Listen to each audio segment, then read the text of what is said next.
নমস্কাৰ ষ্টুডিঅ'ত মই জিতেনলৈ আহিছোঁ এক বিগ ব্ৰেকিং নিউজ। গোলাপগঞ্জ আৰক্ষীৰ জালত আন এজন শিক্ষক হজৰত আলী ওৰফে হজৰত মাষ্টাৰ বাংলাদেশী জামাত ইছলামীৰ সৈতে সম্পৰ্ক ৰখাৰ অভিযোগ শিক্ষকগৰাকীৰ বিৰুদ্ধে। চাওক অৰুণোদয় অসমৰ এই বিশেষ প্ৰতিবেদন।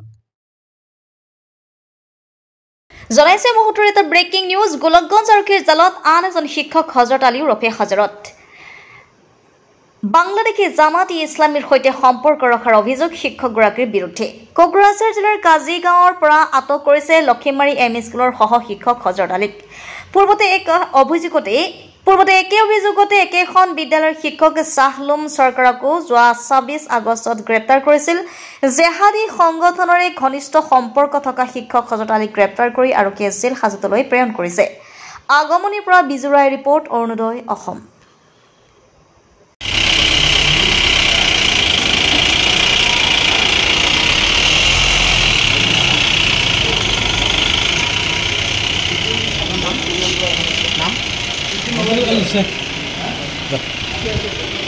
কোনখন স্কুলত লক্ষীমাৰী স্কুল ক'ৰ পৰা আপোনাক আটক কৰিছে? কি আটক কৰিছে? কি আটক কৰিছে?